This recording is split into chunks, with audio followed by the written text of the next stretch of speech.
WhatsApp, this is your boy Yuvraj Kamra. Welcome back to my channel. Last lecture में हमने human body के अंदर human skeletal system पढ़ा था, ह्यूमन बोन्स पढ़ी थी, कौन सी बोन कहाँ पर होती है, किसका क्या नाम होता है। आज हम उनके अंदर जितने भी तरीके के जॉइंट्स प्रेजेंट होते हैं वो पढ़ेंगे, साथ ही साथ हम कुछ डिसऑर्डर्स भी पढ़ेंगे बोन्स के। तो आज का हमारा टॉपिक है जॉइंट्स इन ह्यूमन बॉडी, और उसके अंदर जो हमारे सब टॉपिक्स हैं दैट इज़ जॉइंट्स। सबसे पहले हम जॉइंट्स के बारे में पढ़ेंगे कि भाई हमारे जॉइंट्स बेसिकली होते क्या हैं। उसके बाद हम टाइप्स ऑफ जॉइंट्स को देखेंगे, साथ ही साथ फाइब्रस जॉइंट्स, कार्टिलेजिनस जॉइंट्स और साइनोवियल जॉइंट्स को पूरा डिटेल में पढ़ेंगे। और उसके बाद हम डिसऑर्डर्स ऑफ बोन्स के साथ डील करेंगे, जिससे हमारा पूरा ह्यूमन स्केलेटल सिस्टम इंक्लूडिंग हमारी बोन्स, जॉइंट्स एंड डिसऑर्डर्स सब कंप्लीट हो जाएगा। शुरुआत करते हैं जॉइंट्स के साथ। Joints are essential for all types of movement involving the bony parts of the body. Joints जो एसेंशियल है हमारी हर तरीके की मूवमेंट के लिए, involving the bony parts of the body. अब जैसे हमें पता था कि भी हमारी बोन्स जो नेसेसरी हैं हमारे लोकोमोशन के लिए, हमारी मूवमेंट के लिए, वैसे ही जॉइंट्स का भी एक एसेंशियल रोल होता है हमारी मूवमेंट्स के अंदर। लोकोमोटरी मूवमेंट्स, जितना भी लोकोमोशन होता है उसमें भी कोई एक्सेप्शन नहीं है, उसमें भी जॉइंट्स का मेजर रोल प्ले होता है। Joints are points of contact between bones और between bones and cartilages. Joints basically होते क्या हैं, आर्टिकुलेटिंग साइट्स होती क्या हैं। ये जो है कॉन्टैक्ट होता है बिटवीन बोन्स, दो बोन्स है उनके बीच में आपस में जॉइंट है, या जहाँ पर दो बोन्स के बीच में कॉन्टैक्ट आ रहा है उसे हम जॉइंट्स कहेंगे। या फिर एक बोन है एक कार्टिलेज है जहाँ पर ये आपस में जुड़ रहे हैं उसे भी हम जॉइंट कहेंगे। Force generated by the muscle is use to carry out movement through joints. Force जितनी भी मसल से जो हमारा रिफ्लेक्स आता है, जब हमारे ब्रेन से रिफ्लेक्स आता है मसल के पास, तो वो जो भी फोर्स जनरेट करती है ना वो यूज़ किया जाता है मूवमेंट्स को कैरी करने के लिए जॉइंट्स के हेल्प से। Where as the joint act as fulcrum, जहाँ पर जो जॉइंट जो है फलक्रम की तरह एक्ट करता है। The movability at these joints very depending on different factors. जो मूवेबिलिटी है इन जॉइंट्स की वो जो है वेरी करेगी डिफरेंट फैक्टर्स के ऊपर, कौन कौन से फैक्टर्स वहाँ पर प्रेजेंट है उस चीज़ के ऊपर डिपेंड करेगी। ये देखो एक छोटा सा डायग्राम है, ये सिग्निफाई कर रहा है पूरा क्या चीज़ है। देखो ये हमारा ह्यूमन स्केलेटल सिस्टम है, ठीक है। कल हमने पढ़ा था इसके अंदर 206 बोन्स होती हैं, ठीक है। ये जो 206 बोन्स है ना ये आपस में कनेक्टेड है 360 जॉइंट्स से। जो हमारे जॉइंट्स हैं 206 हड्डियां आपस में जुड़ी हुई हैं 360 जॉइंट्स के साथ। और ये जो जॉइंट्स है ना हमारे तीन तरीके के होते हैं, फाइब्रस, कार्टिलेजिनस, साइनोवियल। फाइब्रस जो है ना जनरली मूव नहीं करते, जैसे ये टीथ और गम का दिखा रखा है, इसे गोम्फोसिस की कंडीशन कहते हैं, अभी हम आगे डिटेल में डिस्कस करेंगे। साथ ही साथ कार्टिलेजिनस जॉइंट्स होते हैं जो कि कुछ मूवमेंट बहुत हल्की हल्की मूवमेंट कराते हैं, जैसे हमारे रिब केज में हल्की मूवमेंट होती है, जैसे स्टर्नोक्लेविकुलर जॉइंट में हल्की मूवमेंट होती है, ठीक है। साइनोवियल जॉइंट्स आते हैं जो कि फ्रीली मूवेबल कराते हैं, जैसे हमारा शोल्डर गर्डल के अंदर humerus bone ball and socket joint से ऐसे जुड़ी हुई होती है और ये प्रॉपर मूवमेंट कराती है, हमारी आर्म जो है कहीं भी मूव कर जाती है, ये साइनोवियल जॉइंट के कारण है। तो अब हम बात करते हैं टाइप्स ऑफ जॉइंट्स की। जॉइंट्स जो है तीन मेजर स्ट्रक्चरल फॉर्म्स में डिवाइड करे गए हैं, नेमली फाइब्रस, कार्टिलेजिनियस और साइनोवियल। फाइब्रस जॉइंट्स का एग्जांपल दिखाया हुआ है सूचर्स, कार्टिलेजिनियस जॉइंट्स का दिखाया हुआ है इंटरवर्टिब्रल डिस्क, और साइनोवियल जॉइंट का मैंने भी बताया कि भी हमारा शोल्डर गर्डल में बॉल एंड सॉकेट। ये बहुत कॉमन एग्जाम्पल है, अभी हम इनके सारे एग्जाम्पल से डील करेंगे। पहले हम फाइब्रस जॉइंट्स के बारे में पढ़ते हैं। फाइब्रस जॉइंट्स को जो हम सिन आर्थरोसिस भी कहते हैं, सिन आर्थरोसिस कहा जाता है। They do not allow any movements means they are immovable joints. ये जो है कोई भी मूवमेंट अलाउ नहीं करते, इसलिए हम इन्हें इमूवेबल जॉइंट्स भी कहते हैं। This type of joints is shown by the flat skull bone which fuse end to end with the help of dense fibrous connective tissue in the form of suture to form the cranium। ये जो इस तरीके के bone जो है joints जो है कहाँ पर पाए जाते हैं, फ्लैट स्कल बोन्स के अंदर, जो कि आपस में फ्यूज करती है end to end with the help of dense fibrous connective tissue in the form of suture. Sutures की फॉर्म में हेल्प होती है, फॉर्म होती है ये जॉइंट और क्रेनियम बनाती है। अभी दिखाता हूँ, ये देखो ये हो गया हमारा टाइप्स ऑफ फाइब्रस जॉइंट्स आ गए, जिसमें हमारे तीन कंडीशंस आ गई। सबसे पहले आ गए सूचर्स जो कि स्कल के सूचर है, ये एक पार्ट हो गया, लेट्स से ये फ्रंटल पार्ट है, ये दोनों पैराइटल पार्ट है, तो ये आपस में सारे सूचर्स के हेल्प से जुड़े हुए हैं। अभी सूचर्स को हम 3D में विजुलाइज भी करेंगे। उसके बाद अगला आता है tibio fibular joint between the tibia and fibular bone. Tibia और फाइब्यूलर बोन हमारे लोअर लिम्ब में थी, वहाँ पर जो उन दोनों के बीच में जो जॉइंट होता है उसे वहाँ पर भी फाइब्रस जॉइंट होता है, बिकॉज वो आपस में मूव नहीं करते। As well as gomphosis joint which is present between the teeth and jaw bone. अभी मैंने दिखाया था टीथ और जो बोन के हमारे बीच में गोम्फोसिस जॉइंट होता है। अब इन्हें हम ये देखिए, यहाँ पर इंफीरियर टाइप टिबिया फाइब्युलर जॉइंट दिखाया हुआ है, ये ब्लैक से, और उसके बाद गोम्फोसिस जो कि टीथ और जा के बीच में है हमारे। यहाँ पर ये सूचर्स को डिटेल में दिखाया हुआ जूम करके, और यहाँ पर ये हमारे टिबिया फाइब्युलर जॉइंट को या रेडियस अल्नर जॉइंट जो होता है, क्योंकि अपर लिम्ब में भी ये प्रेजेंट होता है, और यहाँ पर हमारा गोम्फोसिस जॉइंट दिखाया हुआ है जो कि जा और टीथ के अंदर है। अब इसे हम 3D में विजुलाइज करते हैं। तो ये है हमारा ह्यूमन स्केल। कल हमने देखा, लास्ट लेक्चर में भी हमने देखा था। तो ये था हमारा फ्रंटल पार्ट, और इसके ऊपर हमारे दो थे पैराइटल पार्ट, एक ये और एक ये पैराइटल पार्ट। तो ये जितनी भी सेपरेशंस हो रही है ना, जितने भी हमारी बोन्स की सेपरेशन है, और वो फ्लैट बोन्स है ये सभी, और ये आपस में जुड़ी हुई हैं, ये जो हमारे सूचर्स की हेल्प से जुड़ी हुई हैं। मैं अभी आपको हाईलाइट करके दिखाता हूँ। ये देखो, ये जो बीच में लाइन जा रही है, यहाँ पर लाइन जा रही है, ये सभी जो है सूचर्स है। ये सूचर्स जो है हमारे फाइब्रस जॉइंट्स है, इमूवेबल जॉइंट्स है। और ये जो हमारी फ्लैट बोन्स है, जैसे पैराइटल, ये जितनी भी क्रेनियल बोन्स है हमारी फ्लैट बोन्स है, इन फ्लैट बोन्स को आपस में जोड़ के रखता है। इसका अगला एग्जांपल था हमारे पास गोम्फोसिस का, जो कि हमारे कहाँ पर पाया जाता है, हमारे टीथ और जॉ बोन में।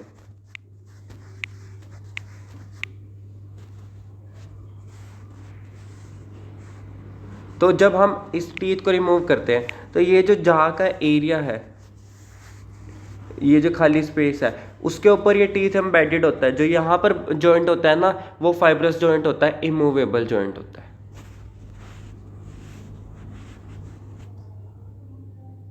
आगे हमारे पास एक और फाइब्रस जॉइंट का एग्जांपल था, जो कि हमारे रेडियस और अल्ना बोन के बीच में था, या फिर टिबिया और फाइब्यूला बोन के बीच में था। अभी मैं आपको दिखा रहा हूँ रेडियस और अल्ना बोन के बीच में। ये जो रेडियस और अल्ना बोन है, ये हमारी होगी रेडियस, ये होगी हमारी अल्ना। इन दोनों के बीच में ये जो जॉइंट पाया जा रहा है ना, इसे कहते हैं हम हमारा रेडियो अल्नर जॉइंट। अब इसके बाद मैं आपको शो करता हूँ लोअर लिम्ब में जो हमारा टिबिया फाइब्यूलर जॉइंट होता है। ये हो गया हमारा लोअर लिम्ब। इसमें हम जाएंगे टिबिया और फाइब्यूला बोन के पास, और ये जो इनके बीच में आपस में जॉइंट आ रहा है नीचे, इसे हम कहते हैं हमारा टिबियो फाइब्यूलर जॉइंट। ये भी एक तरीके का फाइब्रस जॉइंट है, इमूवेबल जॉइंट है। सो फाइब्रस जॉइंट्स को हमने पढ़ भी लिया, देख भी लिया, 3D में विजुलाइज भी कर लिया, जूम करके भी देख लिया। अब आगे चलते हैं, हमारे पास जो नेक्स्ट जॉइंट्स आते हैं, दैट इज कार्टिलेजिनियस जॉइंट्स। इन्हें जो हम सिनकोंड्रोसिस भी कहते हैं, they are also called as synchondrosis. The bones involved are joint together with the help of cartilages. जो इसमें बेसिकली जो जॉइंट्स होते हैं ना, जिनमें हमारी बोन्स आपस में जुड़ती है, वो कार्टिलेज की हेल्प से जुड़ती हैं। The joint between the adjacent vertebrae in the vertebral column is of this pattern and it permits limited movement. जो जॉइंट होता है हमारी वर्टिब्रल कॉलम के अंदर, वर्टिब्रल कॉलम के अंदर जो हमारा जॉइंट होता है वो इसी तरीके का होता है, और ये लिमिटेड मूवमेंट कराता है। The joint between two vertebrae is a cartilaginous joint in the form of intervertebral disc. These type of joints also found between the sternum and ribs। Sternum और रिब्स के बीच में भी इस तरीके के जॉइंट्स पाए जाते हैं। अब मैं आपको शो करता हूँ कैसा होता है ये देखो, ये हमारी वर्टिब्रल कॉलम का हमने एक छोटा सा सेगमेंट लिया है, जिसके अंदर क्या है, ये दो वर्टिब्रीज के बीच में ये जो एक कार्टिलेजिनियस पैच लाइक है, इसे हम कहते हैं इंटरवर्टिब्रल डिस्क, जो कि हमारा एक तरीके का कार्टिलेजिनियस जॉइंट है। और यहाँ पर हम देख रहे हैं स्टर्नम और क्लेविकल के बीच में जो हमारा रिब और स्टर्नम के बीच में यहाँ पर आ रहा है, स्टर्नम और रिब्स के बीच में, उनके बीच में जो जॉइंट है ना, वो भी एक तरीके का कार्टिलेज जॉइंट है, कोस्टल कार्टिलेज जॉइंट कहते हैं उसे। अब हम इसे चलते हैं विजुलाइज करने। So this is our vertebral column, ठीक है। इसमें अब हम क्या देखेंगे, इंटरवर्टिब्रल डिस्क को देखेंगे। इंटरवर्टिब्रल डिस्क हमारी किस तरीके की लगती है, ये देखो, ये जो है हमारी वर्टिब्रल कॉलम के बीच में, किसी भी हम दो वर्टिब्रास के बीच में देख लेंगे, एक ये वाइट कलर का पैड सा दिख रहा है इस तरीके से। ये जो वाइट कलर का पैड है, इसे ही हम कहते हैं इंटरवर्टिब्रल डिस्क। ये देखिए लिखा भी है इंटरवर्टिब्रल डिस्क। ये हमारी थी सर्वाइकल नंबर 7, ये होगी हमारी थोरेसिक नंबर 1। इनके बीच में जो है इंटरवर्टिब्रल डिस्क है। थोरेसिक नंबर 3, thoracic नंबर 4, इनके बीच में जो पैच है इंटरवर्टिब्रल डिस्क है। तो जितनी पूरी वर्टिब्रल कॉलम में हर वर्टिब्री के बीच में हमें एक पैच, एक कार्टिलेज की तरह हमें जॉइंट मिलेगा, दैट इज इंटरवर्टिब्रल डिस्क, जो कि एक तरीके का कार्टिलेजिनस जॉइंट है, बहुत स्लाइट मूवमेंट शो करता है। ये है हमारा human thoracic cage, human rib cage. तो इसके अंदर हमारे पास एक और एग्जांपल था कार्टिलेजिनस जॉइंट का, दैट इज कोस्टल कार्टिलेज, जो कि हमारे रिब्स और स्टर्नम के बीच में था। अब हम जाके उसको विजुलाइज कर रहे हैं। ये हो गया हमारी स्टर्नम बोन, ये हो गया हमारे रिब्स, ठीक है। तो ये जो ब्लू वाला पार्ट है दैट इज कार्टिलेज जो इनके बीच में प्रेजेंट है, जो कि इसको स्टर्नम, जो कि हमारे रिब को स्टर्नम के साथ जोड़ रहा है, दैट इज कोस्टल कार्टिलेज। और ये जो है हमारा एक तरीके का कार्टिलेजिनियस जॉइंट है, स्लाइड मूवमेंट शो करेगा।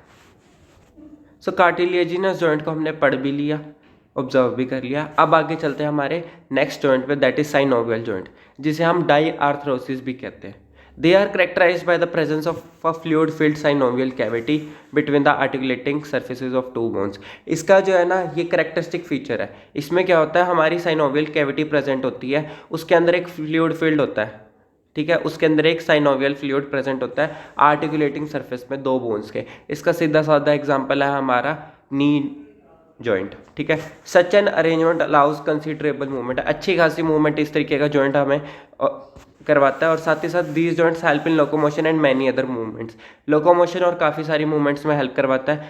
Ball and socket joint between humerus and pectoral girdle, हमने बात करी थी शोल्डर गर्डल और ह्यूमरस बोन के बीच में हमारा बॉल एंड सॉकेट जॉइंट है। जैसे just like assume it as a ball and this one is as a socket, तो ये बॉल एंड सॉकेट जॉइंट है, जो कि ये कंसिडरेबल मूवमेंट करा रहा है हर डायरेक्शन में। साथ ही साथ पाइवोट जॉइंट देखा जाता है, जो कि एटलस और एक्सिस के बीच में। Pivoted joint just like a पाइवेशन, ये हमारी एक्सिस बोन होती है सर्वाइकल नंबर 2, एटलस बोन होती है हमारी cervical number 1। This is cervical number 1 atlas, this is cervical number 2 that is axis, and this one is as pivoted as this, मतलब pivotation है और लिमिट मूवमेंट है, circular movement है। जैसे हमारी नोडिंग की मूवमेंट होती है या येस मूवमेंट होती है, येस मूवमेंट या नोडिंग की मूवमेंट, ये सब एटलस और एक्सिस के कारण होती है, that is a pivot joint. उसके बाद आता है हिंज जॉइंट, जो कि नी जॉइंट होता है। जैसे जस्ट लाइक एक पर्टिकुलर मूवमेंट करा रहे हैं, यहाँ पर हमने पेच लगा दिया तो ये आगे ही जा सकता है, पीछे नहीं जा सकता, तो ये जो है हिंज जॉइंट होगी। ऐसी जॉइंट जो हमारी नी जॉइंट के अंदर देखी जाती है। उसके बाद आती है ग्लाइडिंग जॉइंट, जो कि कार्पल्स के अंदर होती है, जो हमारे यहाँ पर रिस्ट के अंदर कार्पल बोन्स थी उनके बीच में आपस में ग्लाइडिंग जॉइंट होती है, इस तरीके से ऐसे ग्लाइड करते हैं एक दूसरे के ऊपर। उसके बाद आती है सैडल जॉइंट, जो कि कार्पल्स और मेटाकार्पल्स में थी। थंब के जो थंब था यहाँ पर कार्पल्स था और यहाँ पे मेटाकार्पल थंब के, इनके बीच में जो सैडल जॉइंट था, just like this saddle joint की भी एक पर्टिकुलर रोटेटरी मूवमेंट कर रहा है। उसके बाद maximum degree of mobility can be seen with the ball and socket synovial joint because ball can rotate in a hollow spherical socket of infinite axis।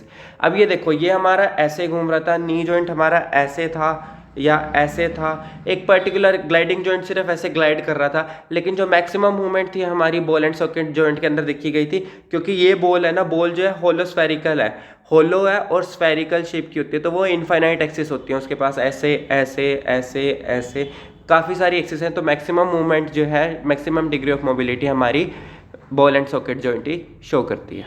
अब हम इन सबको चल के ऑब्जर्व करते हैं। तो अब हम देखने जा रहे हैं हमारा सबसे पहला शोल्डर जॉइंट, जो कि था हमारा ह्यूमरस और पेक्टोरल गर्डल के बीच में बॉल एंड सॉकेट जॉइंट, जो कि एक तरीके का साइनोवियल जॉइंट है और मैक्सिमम मूवमेंट शो करता है, मैक्सिमम मोबिलिटी शो करता है, क्योंकि बॉल जैसा सॉकेट है जिसके अंदर स्फेरिकल शेप का इनफाइनाइट एक्सिस है रोटेशन की, और ये हमारा शो कर रखा है हमारा बॉल एंड सॉकेट जॉइंट। अभी इसको हम डिटेल में ऑब्जर्व करते हैं। ये सारे ऊपर जितने भी ये सब हैं, blue, pink, dark blue colour के, ये सब जो हमारे लिगामेंट्स हैं ऊपर, जो कि इन्हें बोन टू बोन जोड़ने में हेल्प करते हैं। इसके नीचे हमारा जो है ना, ये बॉल लाइक स्ट्रक्चर है, ये जो आया ये बॉल लाइक स्ट्रक्चर, जिसे जो है ये जो है जॉइंट है, ये हो गया हमारी ह्यूमरस पॉइंट, ये हो गया हमारा स्कैपुला और क्लैविकल का जॉइंट, जहाँ पर जिसे हम कह रहे थे हमारा पेक्टोरल गर्डल। तो इनके बीच में ये बॉल की तरह एक जॉइंट है, that is ball and socket joint. उसके बाद हम देखने जा रहे हैं हमारा ग्लाइडिंग जॉइंट, जो कि हमारे कार्पल्स के बीच में प्रेजेंट था। कार्पल्स जो है रिस्ट बोन होती हैं, ये हमने दिखाया। ये हमारा हैंड की रिस्ट बोन्स है। ये ऊपर सारे लिगामेंट्स हैं, इन सबको हम रिमूव करते तो ये हमें बोन्स दिखेंगी, कार्पल बोन, जिनके अलग अलग नाम थे उनकी शेप के बेस पे। तो ये जो कार्पल बोन्स हैं ये आपस में क्या ग्लाइडिंग जॉइंट शो करेंगे। यहाँ पर ये देखिए इस तरीके से ग्लाइडिंग जॉइंट शो करते हैं, तो ये आपस में ऐसे ग्लाइड करती हैं। अब हम देखने जा रहे हैं हमारा नी जॉइंट, जो कि हिंज जॉइंट था। तो सबसे पहले ये हमारी नी है। यहाँ पर हमने जितने भी लिगामेंट्स हैं इन सारों को रिमूव करा। इन सारों को रिमूव करने के बाद हमें दिखा पटेला, जो कि हमारी नी बोन थी। ठीक है, उसके बाद हमने इसकी बैक साइड पे देखा तो यहाँ पर हमारा कार्टिलेज प्रेजेंट है, कैप्सूल आर्टिकुलेटिंग कैप्सूल प्रेजेंट है नी का, जो कि हमारी एक पर्टिकुलर मूवमेंट कराता है हिंज की तरह। जस्ट लाइक ये मेरा बोन है, ये मेरी नी है, तो मैंने यहाँ पर हिंज की तरह एक पेज की तरह लगा दिया, तो जिससे एक पर्टिकुलर मूवमेंट होएगी, इससे ऊपर नहीं जा सकता। उसके बाद हम आगे हमारा नेक्स्ट जॉइंट देखने, जो कि हमारा एटलस और एक्सिस जॉइंट बोन के बीच में था, सर्वाइकल 1 और सर्वाइकल नंबर 2 बोन के बीच में, वर्टिब्री के बीच में, दैट इज़ पाइवोटेड जॉइंट। ये आ गया हमारी ऑसिपिटल बोन सबसे ऊपर, ये हमारी ऑसिपिटल बोन होगी। ठीक है, ये बैक साइड ऑसिपिटल बोन की। उसके बाद हमारी यहाँ पर ये होगी सर्वाइकल नंबर 1, जिसे हम एटलस कह रहे थे, ये होगी cervical number 2, that is axis. तो ये जो लिगामेंट्स जब हमने हटाए,